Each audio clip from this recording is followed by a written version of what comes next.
নবীজির মেরাজ কোন মাসে হইছে এ বিষয়ে 7টা মাসের নাম আছে। কয় মাস? রবিউল আউয়াল, কেউ বলেন রবিউল আখির, কেউ বলেন জিকদা মাসে, কেউ বলেন না নবীর মেরাজ হয়েছে হজের মাসে, কেউ বলেন রজবে, কেউ বলেন রমাজানে। মোটামুটি মেরাজ হয়েছে। মেরাজ উরুজ থেকে মেরাজ, উপরে উঠা, সম্মানের লাইনেও উপরে উঠা, জাহিরি ভাবেও উপরে উঠা। যেমন একজনই নিচের থেকে সিঁড়ি বেয়ে উপরে যায়, এটাও উপরে উঠা। আর মর্যাদার লাইনেও উপরে উঠা। নবীকে আল্লাহ দুটোটাই দিয়ে দিছেন। মেরাজ কি? মেরাজ কেন? মেরাজ কিভাবে? গদবান্দা বয়ান না, উপদেশ নিতে হবে প্রত্যেকটা পয়েন্টে পয়েন্টে।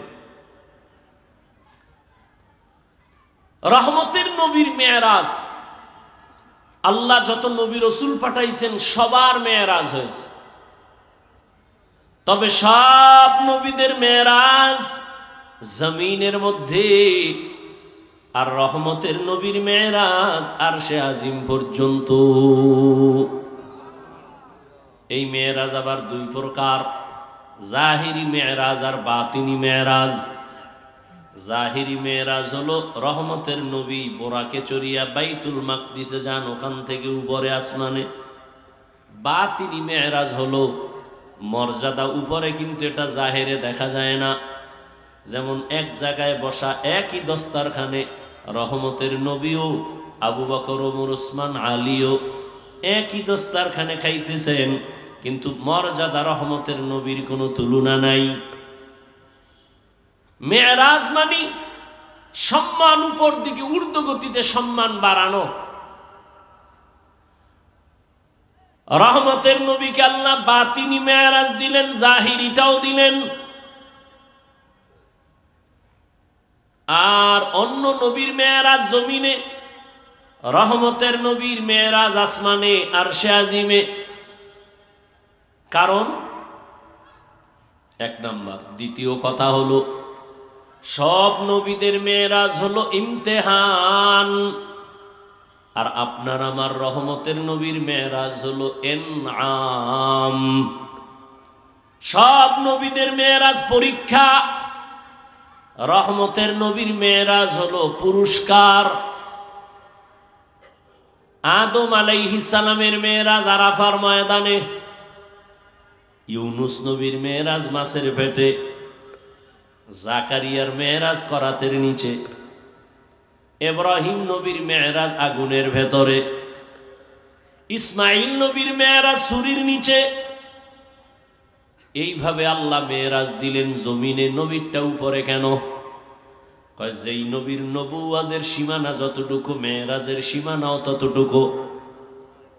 মেম্বার সাহেব তার সীমানা দেওয়া আছে একটা ওয়ার্ড, সেই ওয়ার্ড খালি ঘুরে ঘুরে খবর নেয় জনগণের কি হালাত। চেয়ারম্যানের সীমানা আরো বেশি, সে পুরা ইউনিয়ন ঘুরে। মন্ত্রীর সীমানা আরো বেশি, এমপির আরো বেশি, সে পুরা দেশ ঘুরে। সরকারের সীমানা আরো বেশি, সব ঘুরে। মেম্বার ইউনিয়ন ঘুরে না, চেয়ারম্যান এমপির আসন ঘুরে না, যার যেই সীমানা ওই সীমানাই ঘুরে। মুসা নবীর নবুয়তের সীমানা যতটুকু, ওই জায়গায় নবী ঘুরেন। আর মেরাজ হচ্ছে ঈসা নবীর সীমানা যতটুকু, নবুয়তের মেরাজের সীমানাও ততটুকু। রহমতের নবীর নবুয়তের সীমানা আরশে আজিম পর্যন্ত, মেরাজ আরশে আজিম পর্যন্ত। मेराज के हमारा नबी सबअ समावात, मेराज के हमारा नबी सबअ समावात, नहीं भूला वहा नबी हम गुनहगार उम्मत, नहीं भूला वहा नबी हम गुनहगार उम्मत। নবীজির মেরাজ আল্লাহ পাক রাতের বেলা করাইলেন। রহমতের নবী রাতের বেলা মেরাজ হলো, তাও পুরা রাত না, সামান্য সময়। অন্য নবীর মেরাজ বলছিলাম পরীক্ষা, আর নবীর মেরাজ হলো পুরস্কার। আমাদের মাদ্রাসার ছাত্রদের মধ্যে একটা ছাত্র পরীক্ষা দিয়া যে পুরস্কার পায়, তার তো পরীক্ষা হবেই, পরীক্ষায় উত্তীর্ণ হলেই তো তার পুরস্কার। ছাত্র যখন উত্তীর্ণ হইতে হইতে পুরা দেশের মধ্যে এক স্কুলের একটা ছেলে, পুরা স্কুল না দেশের মধ্যে নাম্বার 1, পোস্টারিং করে, মাইকিং করে, প্যান্ডেল করে, মানুষজন ডাক দেয়, আমগো স্কুলের ছেলেটা সারা বাংলাদেশে 1, মাদ্রাসার ছেলেটা 1, পুরস্কার দিব, লোকজন জমাও, মিষ্টি বিতরণ করো, মাইক লাগাও। মুসা নবীর মেরাজের মাইক নাই, ঈসা নবীর মেরাজের মাইক নাই। আমার নবীকে আল্লাহ পুরস্কার দিবেন। আল্লাহ তাআলা সব নবী রাসূলদের এলান করায় দিলেন, বাইতুল মাকদিসে হাজির হও, রহমতের নবী সেখানে আসবেন, আমি আল্লাহ সেখান থেকে উপরে নিয়া পুরস্কার দেওয়ার জন্য রেডি করতেছি। রহমতের নবীরে আল্লাহ পাক পুরস্কার দেওয়ার জন্য রেডি করাইলেন।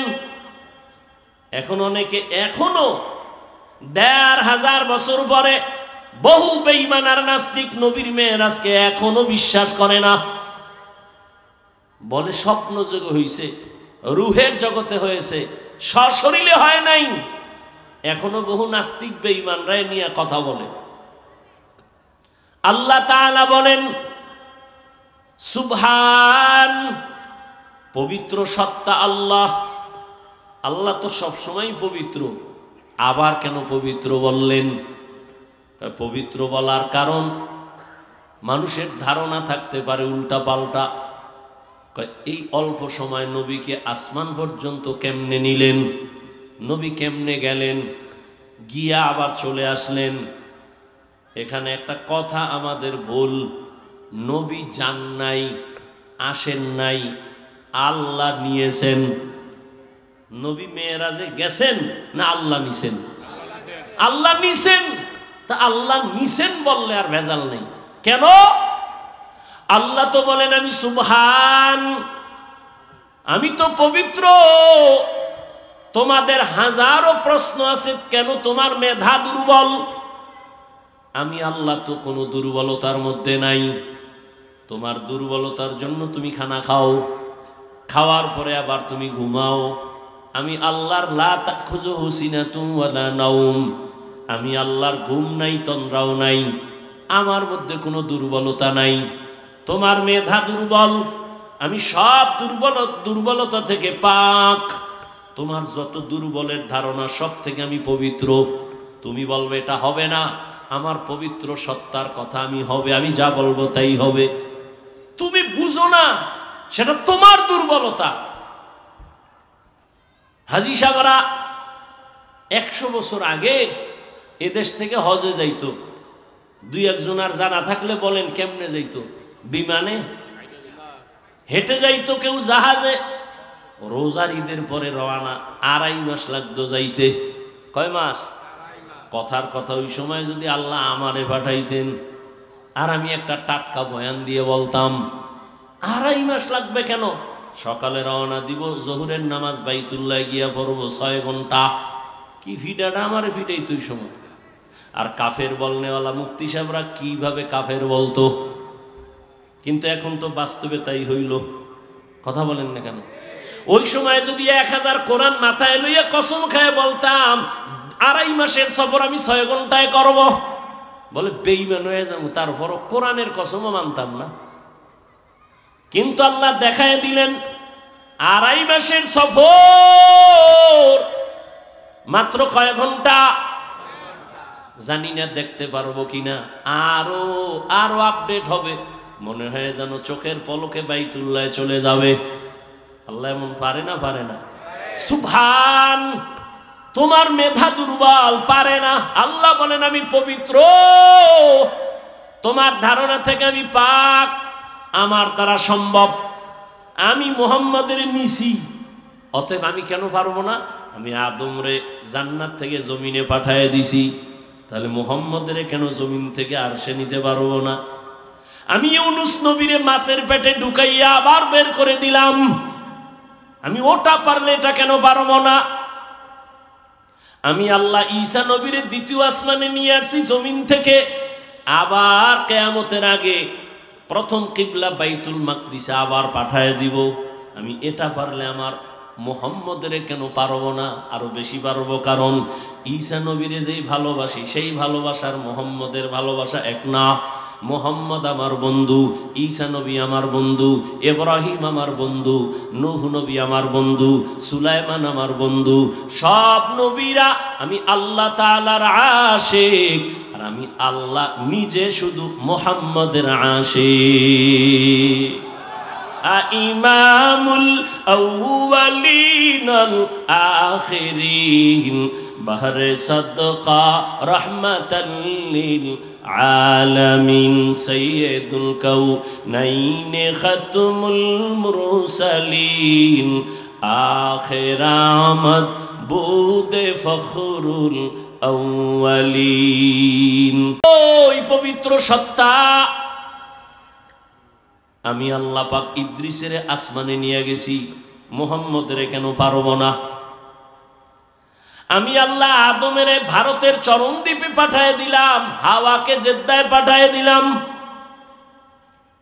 আমি আল্লাহ আমার প্রিয় নবী ওজায়েরের আমি 100 বছর জমিনে মাইরা এরপর আবার জিন্দা করলাম।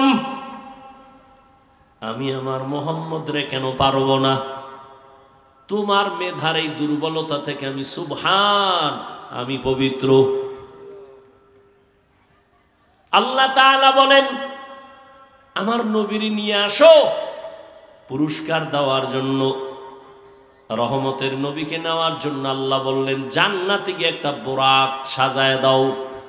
হুয়া হুকুম জিবরাইল কো ইউশতাব बोराक एक जन्नत से कर इंतखाब साजा उसको ज़ेवर से तू ताबा पा फिर उसको तू काबा में ले करके जा। जिब्राइल बोराक निया बैतुल्लाह हाजिर, बैतुल्लाह जिब्राइल आइशा बोराक टारे राइखा रहमतेर नबीरे गेलेन डाकते, नबी घुमाय। নবীজির ঘুম গভীর ঘুম না, তন্দ্রাচ্ছন্ন নবী, গভীর ঘুমে না। রহমতের নবী বলেন আমি যখন ঘুমাই আমার চোখ বন্ধ থাকে, তবে আমার অন্তর কখনো ঘুমায় না। জিব্রাইল আসলেন, নবী কই? নবী কই? এই কইয়ের জবাব 3 জায়গা। কেউ বলেন নবী তখন তার চাচাতো বোন উম্মে হানির ঘরে ঘুমায়, কেউ বলছেন না নবী শিয়াবে আবু তালিবের মধ্যে ঘুমান, কেউ বলেন না নবী হাতিমে কাবার মধ্যে ঘুমান। কাবার পার্শ্বে আর একটা বাউন্ডারি আছে বুক সমান, এটাকে হাতিমে কাবা বলে। 3 মত নবী, কেউ বলেন চাচাতো বোন উম্মে হানির ঘরে ঘুমান, কেউ বলেন শিয়াবে আবু তালিবের যে একটা এরিয়া এর মধ্যে ঘুমান। তিনটার সমন্বয় কি? সমন্বয় হলো শিয়াবে আবু তালিবের মধ্যেই চাচাতো বোন উম্মে হানির ঘর। জিবরাইল আমিন আসলেন, ঘরের ছাদের মাঝখান দিয়ে নবী নিচে নামলেন, আর জিবরাইল নিচে নামলেন। নিচে নাইমা নবী ঘুমাচ্ছেন। জিবরাইল চিন্তা করে নবীরে কেমনে সজাগ করব। মাথায় হাত দেয় না, শরীর স্পর্শ করে না। জিবরাইল আমিনের 600 নূরের পাখা, কিছু অংশ রহমতের নবীর পা মোবারকের পাতায় লাগায় দিলেন। রহমতের নবী সজাগ হয়ে দেখে উপরের ছাদ খালি। আমাদের বিল্ডিং না, খেজুর পাতার ঘর, এই বিল্ডিং ভাইব কই? জিবরাইল এই রাতে কেন? কয় আল্লাহর দাওয়াত নিয়ে আসছি। কতে ছাদ ভাঙ্গে আসছো কেন? দরজা না আছে? উল্টা ব্যবহার কেন? আজকে সবই উল্টা চলবে, মাত্র শুরু। দরজা বাদ দিয়ে উপর দিয়ে আসছি, সব উল্টা আলোচনা, উল্টা ব্যবহার। রহমতের নবীর উঠাইলেন, জিবরাইল আমিন নিয়া হাতিমে কাবায় গেলেন। নবী ওখানে আবার শুয়ে পড়লেন। ওখান থেকে উঠাইয়া রহমতের নবীরে ঝমঝম কূপের কাছে নিলেন। রহমতের নবী বলেন, আমি দেখি ওখানে মিকাইল, ওখানে জিবরাইল আমাকে চিৎভাবে মাটিতে শোয়াইলেন, আমার বুকটাকে মাঝখান দিয়া চিরলেন, আমার ভেতর থেকে কলবকে বের করলেন, স্বর্ণের পেয়ালায় রাখলেন, ঝমঝমের পানি দিয়া ধুইলেন। আমি সব দেখতেছি, কথা বলি না। আমার ডানে 70,000 ফেরেশতা দাঁড়ানো, বামে 70,000 ফেরেশতা দাঁড়ানো, সামনে 70,000 ফেরেশতা, আমার পেছনে 70,000 ফেরেশতা। আমি সব দেখতেছি। আবার ভেতরে কলব দিয়া আটকায় দিলেন, সেলাই লাগলো না, রক্ত গেল না, কোনো ব্যথাও পেলাম না। এটা ওপেন হার্ট সার্জারি। এইভাবে ওপেন হার্ট সার্জারি আমার জীবনে 4 বার হয়েছে। ডাক্তার, তুমি ওপেন হার্ট সার্জারি করে লাভ দিছো, সাকসেস। আল্লাহ কয়, আমার নবীরে দিয়ে তো আমি আরো আগেই সাকসেস। ওপেন হার্ট সার্জারি তো আমার রহমতের নবীর দিয়া করলাম, জিব্রাইলের দিয়া 4 বার। কুদরতের অপারেশন। কেন?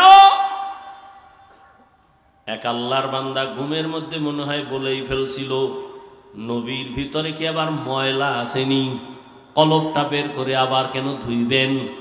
না না না, সৌদি আরবে হজে যাব, এখন সরকার নাকি বাধ্য করছে, আগে হালকা ছিল এখন বাধ্য, টিকা লাগাও। ওখানের আবহাওয়া এখানের আবহাওয়া কিনা এক না। ইনজেকশন মারো, ঔষধ নিয়া বডিটারে তাজা করো, কারণ সেখানে সফা মারোয়ায় দৌড়ানো লাগবে। ওখানের গরমের তাপ বেশি, ঠোঁট ফেটে যাবে, হাত ফেটে যাবে। এখান থেকে মেডিসিন মেরে তুমি ওখানের আবহাওয়া যেন নিতে পারো, সেই পাওয়ার নিয়ে বের হও। টিকা লাগাও, ইনজেকশন লাগাও। রহমতের নবীর আল্লাহর শাজিমে নিবে লামা কালা জামা। ওখানে কত স্তর পাড়ি দেওয়া লাগবে। আল্লাহ পাক রহমতের নবীকে এই পাওয়ার গুলো ঢুকায় দিলেন। অনেক উলামায়ে কেরাম বলেন, হাউজে কাউসারের থেকেও জমজম পানির মূল্য আরো বেশি। রহমতের নবীকে সাহাবায়ে কেরাম প্রশ্ন করলেন, ইয়া রাসূলুল্লাহ, কোটি কোটি কোটি দুনিয়ার হাজী সাহেব জমজম পানি নিয়ে যায়, কত মিলিয়ন ট্রিলিয়ন পানি, কিন্তু কমেও না বাড়েও না, এই কূপের তলা কই? রহমতের নবী বলেন, সাহাবা, জমজমের কূপের তলা হাউজে কাউসারের সাথে লাগানো। পানি পান করলে শুধু পিপাসা নিবারণ হয়, জমজমের পানিতে ক্ষুধাও নিবারণ হয়ে যায়, পিপাসাও যায়, ক্ষুধাও থাকে না, রোগও থাকে না। আল্লাহ এত বিশেষত্ব এই পানির মধ্যে রাখছেন। রহমতের নবী বললেন, আমি 2 রাকাত নামাজ পড়লাম আর ওযু বানাইলাম,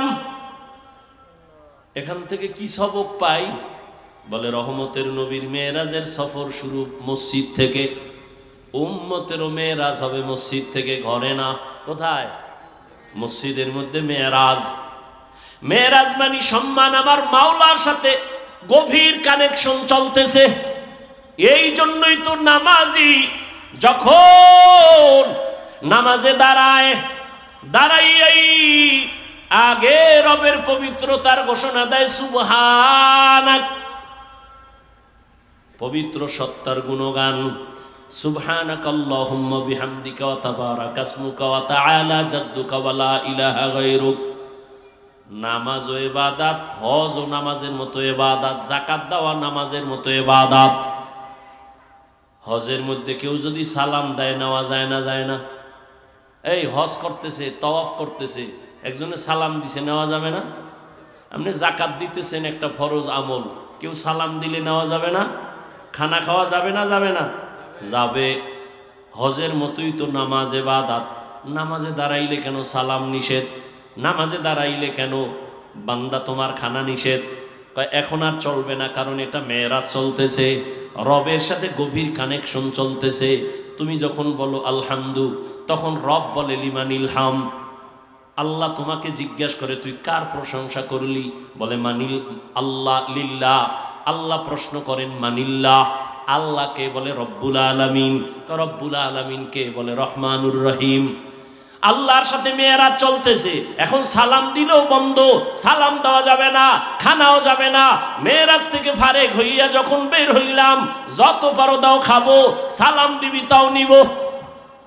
মেয়েরাজ, রহমতের নবীর মেয়েরাজ চলতেছে, রহমতের নবীর। নবী বলেন আমি 2 রাকাত নামাজ শুরু করলাম।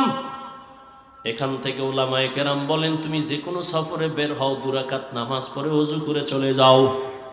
নবী বোরাকে উঠবেন, জিব্রাইল কয় উঠেন, নবী বোরাক রেডি। নবী উঠবেন, বোরাক কেমন জানি একটু বাহানা করে। এই জিব্রাইল কয় বোরাক চিনছুনি কে? বলে হ্যাঁ চিনছি তো, বাহানা কেন? আমার মন চায় আমি মোহাব্বতের বাহানা করি, দুশ্মনের না। নবী যদি আমাকে আখিরাতের ময়দানে একটু ব্যবহার করেন, এটা আমি চাই। রহমতের নবী বললেন আমি উঠলাম। বোরাকে যখন উঠলাম, আমার সাথে জিব্রাইল মিকাইল চলছে। আমি যাইতেছি মদিনাতুল মুনাওয়ারা, আমার প্রথম মঞ্জিল। নামলাম, আবার নামাজ পড়লাম। নবী বলেন আমার বাইতুল্লাহ থেকে বাইতুল মাকদিস পর্যন্ত যাইতে 1 মাস লাগে। কয় মাস? কিন্তু আমি যখন বোরাকে উঠছি, বোরাকের 1 কদম দিয়া বাইতুল মাকদিসে চলে গেছি। কয় কদম? এটা কেমনে সম্ভব? আল্লাহ কয় সুবহান, তোমার অসম্ভবের প্রশ্ন থেকে আমি পবিত্র, আমার দ্বারা সম্ভব। আমি আল্লাহ পাক রব্বুল আলামিন এটা সম্ভব করে নিলাম। আরে মানুষেরই যদি আল্লাহ সে ক্ষমতা দেয়, বিলকিসের সিংহাসন চোখের পলকে এনে দিছে এক মানুষ, এলেমওয়ালা সুলাইমান নবীর সামনে। রহমতের নবী বললেন আমি বাইতুল মাকদিসে যাওয়ার মধ্যে আরো কয়েকটা স্টেশনে দাঁড়াইলাম। জিব্রাইল পরিচয় করালেন।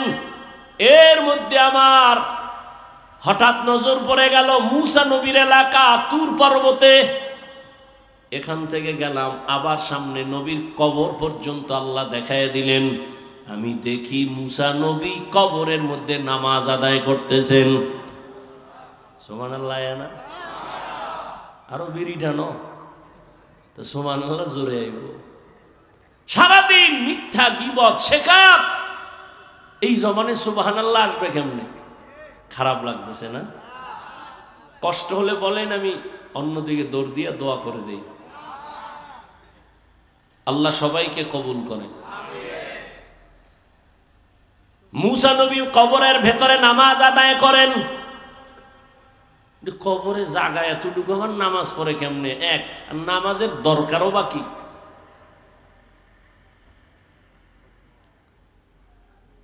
নবীজি বলেন ক্বালা রাসূলুল্লাহ সাল্লাল্লাহু আলাইহি ওয়া আলিহি ওয়াসাল্লাম আল আম্বিয়া ওয়াহয়াউন ফি কুবুরিহিম ইউসাল্লুন। সব নবী পয়গম্বর কবরের ভেতরে জিন্দা নামাজ আদায় করতেছেন। আরো আস্তে করে বলেন। আল্লাহ কোরআনে বলেন ওয়াহুম ইউরযাকুন, আমি কবরে তাদেরকে খানা দেই। কি দেন? ভেজালে ভেজালে দেশটা ধ্বংস হয়ে যাচ্ছে, ধর্ম নিয়ে ভেজাল বেশি। একদল কয় নবী মরেই নাই, আর একদল কয় নবীরা কবরে মইরা গেছে আর কিয়ামতের আগে জিন্দা হবেই না। আচ্ছা নবীজির হায়াত কত? আপনি বলেন না কেন? একদল কয় নবী মরেই নাই, হিনারে আবার ছন্দ মিলায় কয়। ওয়াহাবিরা বলে নবী মরিয়া গেছে, মরে নাই নবী জিন্দা এখন আছে। ওয়াহাবিরা বলে নবী মরিয়া গেছে। আচ্ছা যদি নবী নাই মরেন তো 63 বছরের হিসাব কেন? দ্বিতীয় কথা হলো নবীর জানাজা হইছে নি? নবীজি বলেন আমার সোমবার দিন চাষতের সময় ইন্তেকাল হয়ে গেল। জোহরের নামাজের আগে সোমবার নবীর ইন্তেকাল। বুধবার দিন যায় রাতের তাহাজ্জুদের সময় দাফন। নবী নিজেই বলেন মাইয়িত মরে গেলে দ্রুত দাফন করো, দেরি করিও না, মাইয়িতের কষ্ট হয়। রহমতের নবীর দাফনে কেন সোমবার থেকে বুধবার দেরি করা হলো? বলে নবী ইন্তেকালের পরে বিশাল দুইটা সমস্যা, গোটা দুনিয়াব্যাপী দুই সমস্যা সমাধানের জন্য বুধবার পর্যন্ত গেল। এক সমস্যা, নবীজি খলিফা কারে বানাবে নবী বলেন নাই। দুই সমস্যা, নবীজির দাফন হবে কোথায়? মক্কাওয়ালারা কামগো দিকে পাঠাও, মদিনার আনসার কামগো দাও। দুই সমস্যার সমাধান দিতে গিয়া আব্বা এক সমাধান দিলেন, আব্বার মেয়ে আর একটা সমাধান দিলেন। আব্বা হলেন আবু বকর সিদ্দিক রাদিয়াল্লাহু তাআলা আনহু, আর আম্মা হলেন তার কন্যা আয়েশা রাদিয়াল্লাহু তাআলা আনহা। দুইজনে দুই সমাধান দিয়ে দিলেন। আম্মা জান আয়েশা রাদিয়াল্লাহু আনহা, যার সাথে নবীর বিবাহ হলো, আম্মা জানের বয়স মাত্র 6 বছর। নবীর সাথে বিয়া হলো কয় বছরে? কথা কন না কেন? 6 বছর। নবীজির ঘরে আম্মা জান আসছেন তখন 9 বছর। 9 বছর বয়সে আম্মা জান নবীর ঘরে আসলেন। আম্মা জানের যখন 18 বছর বয়স, নবী তখন বিদায় নিলেন।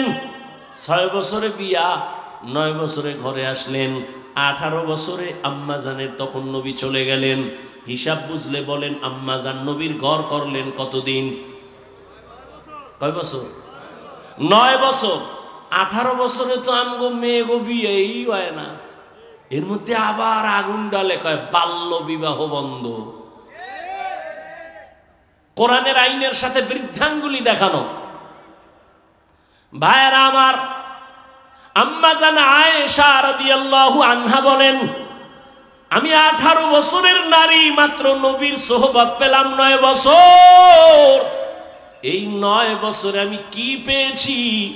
রহমতের নবীর দোয়ায় 2000-এর উপরে হাদিসের হাফেজা হয়ে গেছি। কয় বছরে? 9 বছরে। 18 বছরের নারী। আমনের ঘরের নারী কয়টা হাদিস পারে? না পারলেও তো কইবেন পারে না। আমনে কয়টা পারেন? 1000? 1000 না, তো আপনি আহলে হাদিস হইলেন কেমনে? সাফাবাজি। আল্লাহ হেদায়াত দান করুন। আমিনও কয় না, যদি কবুল হয়ে যায়। বাঙালি বড় চালু না। আল্লাহ হেদায়াত দান করুন। ভাইরা আমার, আম্মা জান সমাধান দিলেন একটা, বাবা আবু বকর সমাধান দিলেন আর একটা। এই দিতে গিয়া নবীর ইন্তেকাল সোমবার দিন জোহরের আগে, দাফন হলো বুধবার দিন তাহাজ্জুদের সময়। তো নবীর জানাজা হইছে না? জিন্দা ব্যক্তির জানাজা হয়নি। হ্যাঁ, কেন? বলে নবী মরে নাই। আর এক দল কয় নবীরে যে কবরে গেছে মইরা আর জিন্দা হবে না। এবার এটারে টিকাইতে না পাইলে এবার কথা আছে, বুঝলাম মানি জিন্দা। আল্লাহ কইছে খানাও দেয়, কি খায়? রুটি না ভাত? যদি রুটি বা ভাত খায়, প্লেট পায় কই, গেলাস পায় কই, ওখানে কেমনে খায়? এরকম ফালতু মানুষ আছে না? আউযুবিল্লাহ বিসমিল্লাহ পারে না, ইমামের আটকানের লেগে একদিন কয়, হুজুর মুসা নবীর মায়ের নামটা কোন তো? ইমাম সাহেব যখন কইছে এটা দেখে দেখে কাইল জানাম, চায়ের দোকানে গিয়ে লাগাই দিয়েছে। কি ইমাম রাখছো, কিচ্ছু জানে না। আছে না নাই? আল্লাহ হেদায়াত দান করুন। কিছু মানুষ আছে মানে কথা কইতে পারলেই নিজেরে অনেক বড় মনে করে। আল্লাহ হেদায়াত দান করুন। ভাইরা আমার,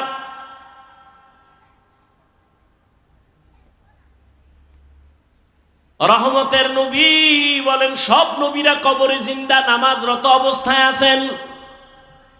যারা প্রশ্ন করে নবী কেমনে খায়, কেমনে খায়, আমি তাদের জন্য একটা প্রশ্ন রেখে যাই।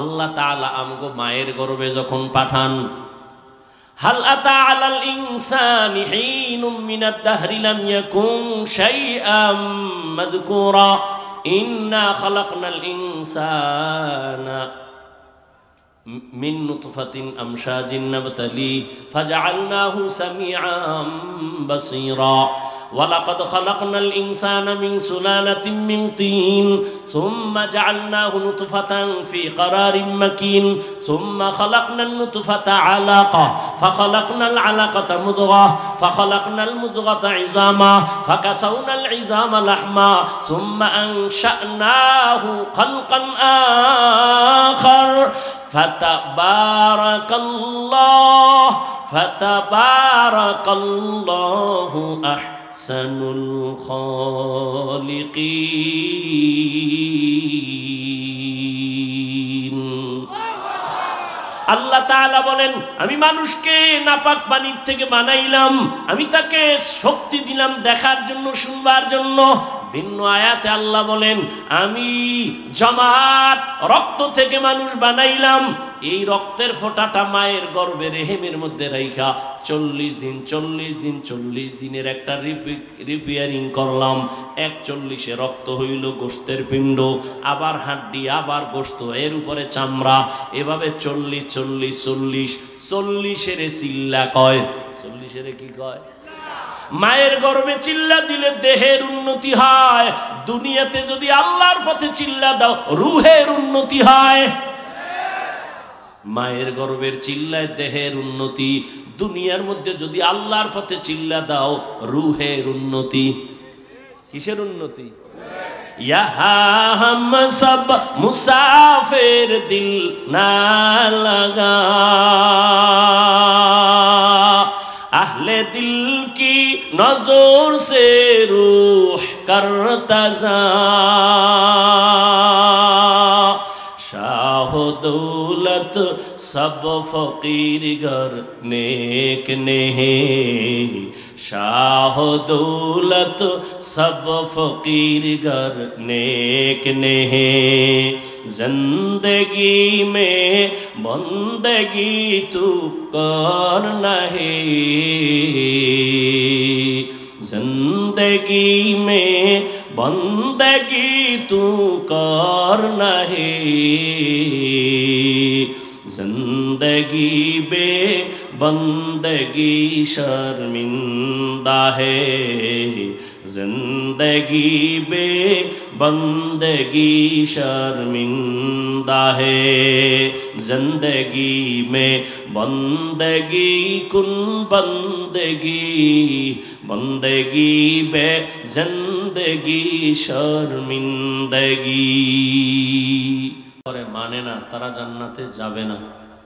কিলা মান আবা, সাহাবায়ে কেরামদের থেকে কেউ প্রশ্ন করলেন, হে আল্লাহর রাসূল, আপনাকে মানে না বা অস্বীকার করে তারা কারা? ক্বালা মান আতাআনি দাখালাল জান্নাহ, নবী বললেন যে আমার অনুসরণ করে সে জান্নাতি। আমান আসানি ফাকাদ আবা, যে আমার বিরোধিতা করে সে আমাকে অস্বীকারকারী হিসাবে জাহান্নামে যাবে। 2 মিনিট থেকে 3 মিনিট হাদিসের একটু সংক্ষিপ্ত ব্যাখ্যা আমরা শুনি।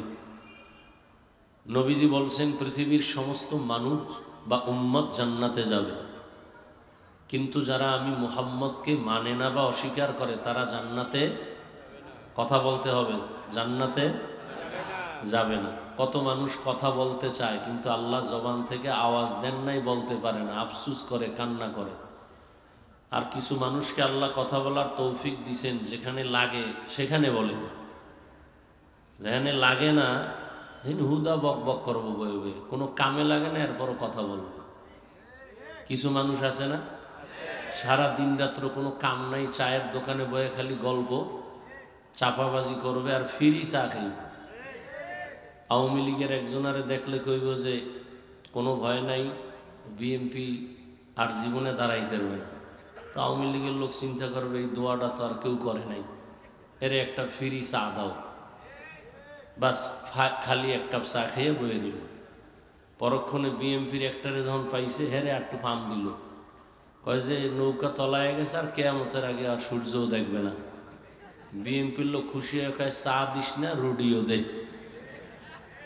এইরকম সাফাবাজি কইরা চায়ের দোকানে মোটামুটি সকাল থেকে সন্ধ্যা পর্যন্ত 20-30 কাপ চা খায়, 1 টাকাও লাগে না। এইরকম চাপাবাজি করতে করতে করতে করতে যে হ্যারি একটা চাপাবাজি কইরা চা খাইতেছে। তো আস্তে আস্তে একজন শিক্ষিত মানুষ হয়ে বসে, এবার কয় স্যার আমনের বাড়ি কোন জায়গায়? কয় আমার বাড়ি নোয়াখালী। কথার কথা। আচ্ছা নোয়াখালীর আবার বেজার হইবে, আমারটাই কই বরিশাল। বরিশাল বাড়ি। স্যার আমার চিনেননি? না তো। আমি সৌদি আরবে 4 বছর ছিলাম, কাতারে ছিলাম, কুয়েতে ছিলাম। স্যারের এত কিছু যে চাপাবাজি করতেছে, সে শিক্ষিত লোকটা চায়ের অর্ডার দেয় না। স্যারে জিজ্ঞাসা করলো, তো আপনি এত দেশ ঘুরলেন, মতো আপনার ভূগোল সম্পর্কে অনেক অভিজ্ঞতা আছে? কয় না, হ্যাঁ 3 বছর ছিলাম। স্যার বুঝতে পারছেন যে আসলে এটা মানুষ না, এটা শুধুই চাপাবাজি করে জীবনকে বিসর্জন দিতেছে। তো যেখানে কথার প্রয়োজন সেখানে কথা বলে না, মসজিদে নিষেধ, হ্যাঁ কথা বলবে। এরকম কিছু মানুষ আমাদের সমাজে আছে না নাই? নিজের ভুল দেখে না, অন্যের ভুল লয়া দৌড়ায়। আছে না নাই? কয় ভাই দাওয়াত, কয় আলহামদুলিল্লাহ। কয় আপনার বাড়ি? কয় নাউজুবিল্লাহ। অতএব জবান খুলেন। নবী বললেন সব উম্মত জান্নাতে যাবে, কিন্তু যারা আমি মুহাম্মদকে অস্বীকার করে তারা জান্নাতে যাবে না। এবার খেয়াল করবেন, এখন যেটা বলতেছি, সাহাবায়ে কেরাম প্রশ্ন করলেন, ইয়া রাসূলুল্লাহ আপনাকে অস্বীকার করে তারা কারা? নবীজি জবাবটা ডাইরেক্ট না দিয়া মোহাব্বতের একটা আওয়াজ দিলেন, মান আতাআনি দাখালাল জান্নাহ। সাহাবাদের প্রশ্ন, নবী আপনাকে অস্বীকার করে তারা কারা? নবী জবাব না দিয়ে নবী বললেন, যে আমার অনুসরণ করবে সে জান্নাতি। যে আমার অনুসরণ করবে সে কি? কি বুঝলাম? যে নবীর অনুসরণ করে সে জান্নাতি, তার মানে সে নবী মানে, সে নবী মানে।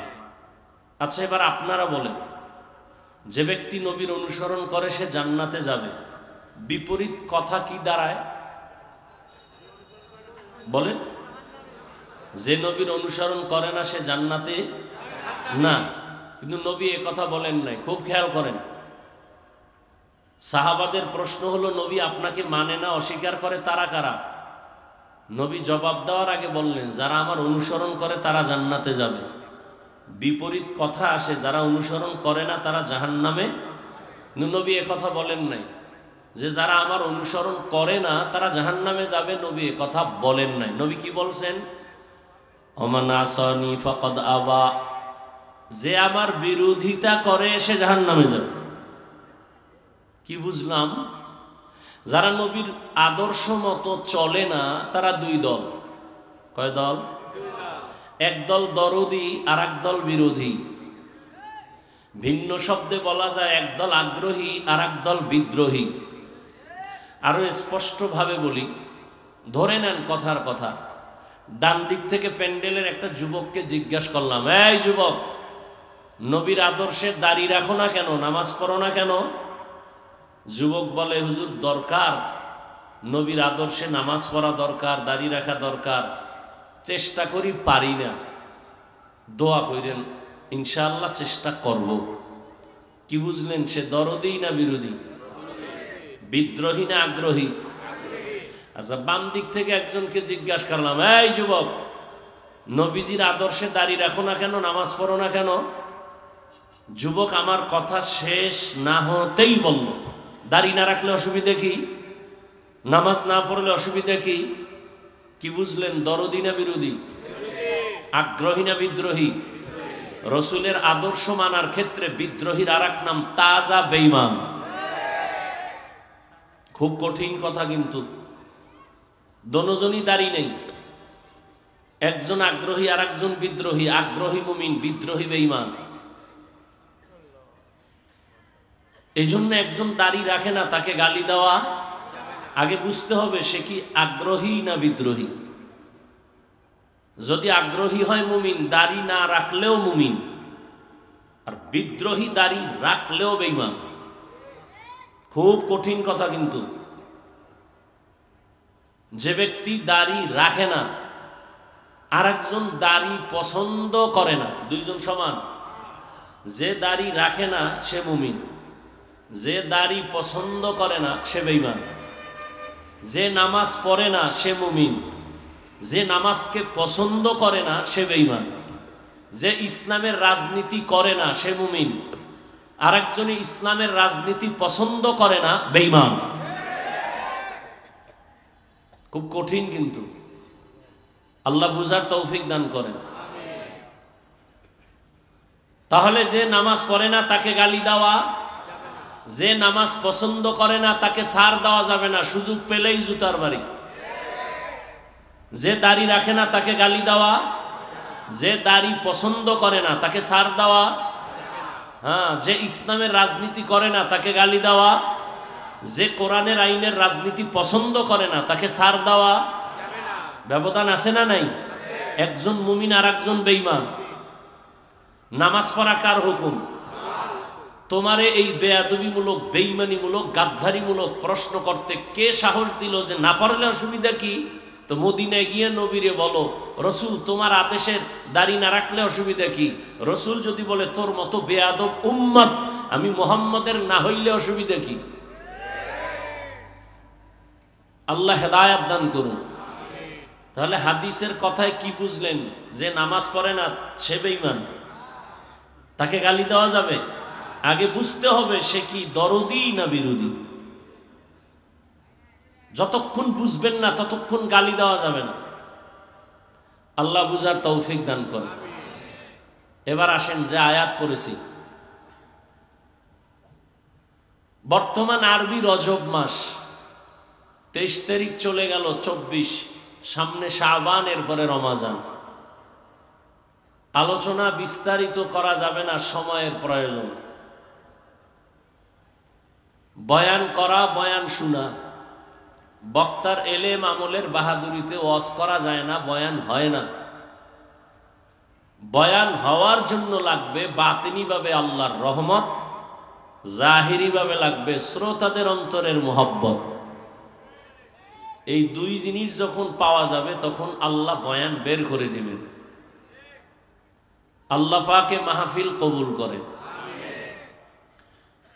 মেরাজ সম্পর্কে কিছু আলোচনা করব, যদি আপনাদের ধৈর্য হয়, না হয় মাঝখান দিয়ে লাইন কেটে দিয়ে দোয়া করে দেব। আল্লাহ সবাইকে কবুল করেন।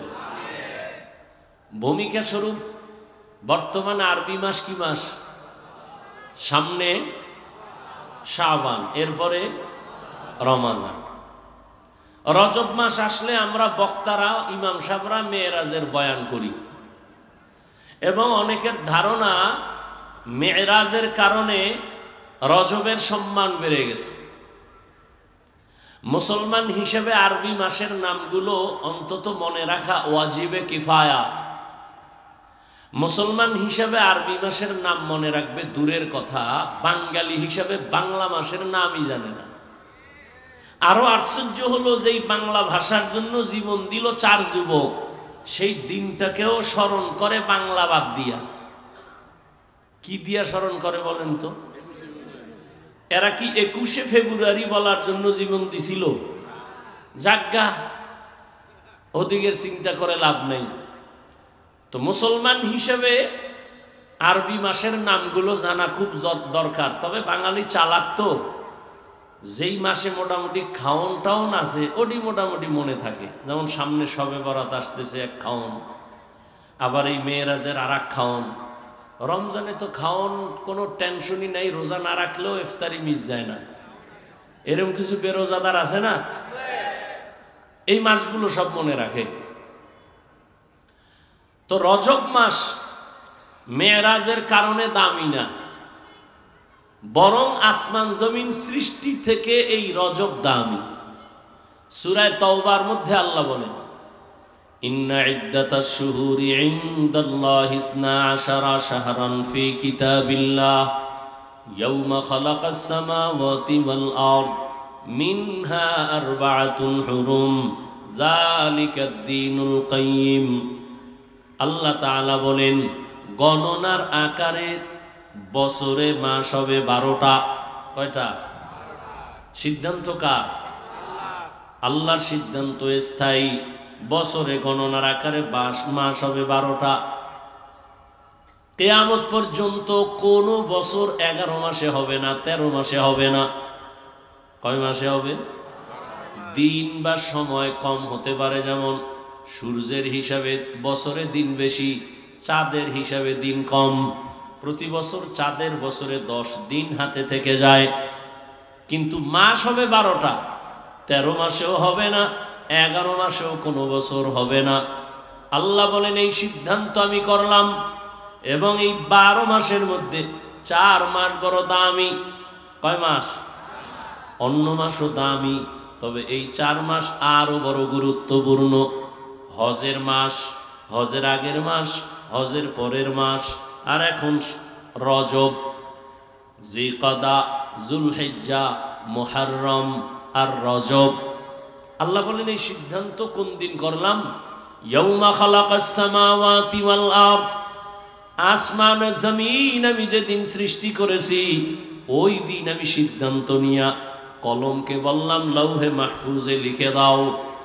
আসমান জমিন সৃষ্টির দিন আল্লাহ তাআলা লিখে দিয়েছেন লৌহে মাহফুজে যে 4 মাস বড় দামি। এর মধ্যে রজব আছে না নাই? ইহুদিরাও নবীজি আসার আগে এই মাসগুলোকে সম্মান করতেন, খ্রিস্টানরাও করত।